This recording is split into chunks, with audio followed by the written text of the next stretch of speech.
Well, here it is folks, the final Humble Original game of 2018, and what a note to go out on.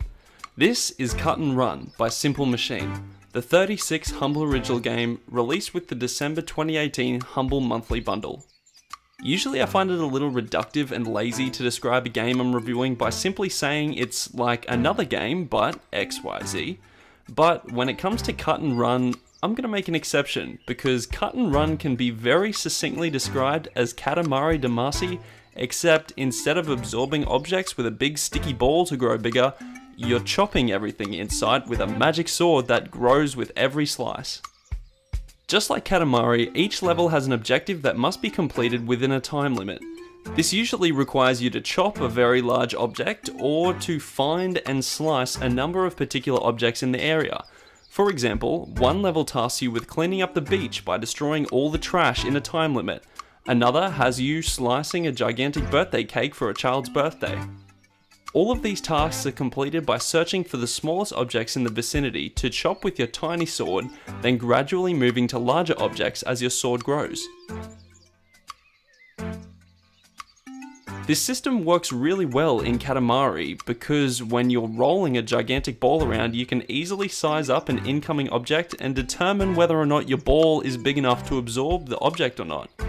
This system doesn't work so well for Cut and Run because it's hard to get a sense of whether or not your sword is big enough to slice a particular object, which often leads to frustrating moments when you're wasting precious seconds slapping every object in sight, hoping to find something to chop to make your sword grow.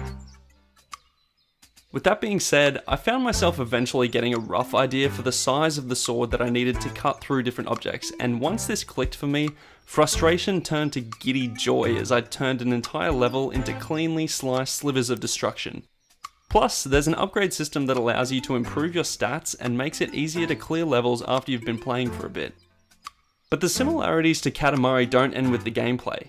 Cut and Run's aesthetic utilizes flat, untextured polygonal models to detail its colourful world and the objectives therein. It won't blow your socks off, but the models look like the objects they're representing and the levels look attractively lively and densely populated. There's also a fun, silly Electro-Pop soundtrack that nicely underlines the mayhem and pairs perfectly with the absolutely ridiculous story, which I probably should have outlined earlier. See, there's this meteor that's heading to Earth, and your dad, who is a frog, comes back from the future with this magic sword to help you stop it. Fair enough, right? Cut and Run may not be perfect, but I definitely enjoyed it once I got used to the gameplay and got a few upgrades under my belt. It's weird, it's fun, and I think it's a pretty good send-off for the Humble Original titles of 2018. Thanks everyone for watching, and thank you to everyone that has enjoyed these Humble Original videos that I've been making over the years. Unfortunately, I have a bit of sad news, which is that this will be my last Humble Original review for a while, maybe ever. I've been finding it harder and harder to stick to the already sloppy schedule that I've set for myself of reviewing these games as they come out, so I'm gonna take a break. I'll be doing a Humble Original Game of the Year video for this year, which will come out before the year's over, but that will probably be the last thing I post for a while. I want to thank everyone that subscribed to this channel, everyone that watched these videos over the years, and thank you to all the devs that have worked so hard to bring us these Humble Original games. I also want to say a massive thank you to everyone that has supported me and this channel over the years. There are a handful of people that constantly gave great feedback and always had kind words to say, and I can't understate how much I appreciate that. Thanks again everyone, and keep an eye out for the Humble Original Game of the Year video coming soon. Bye!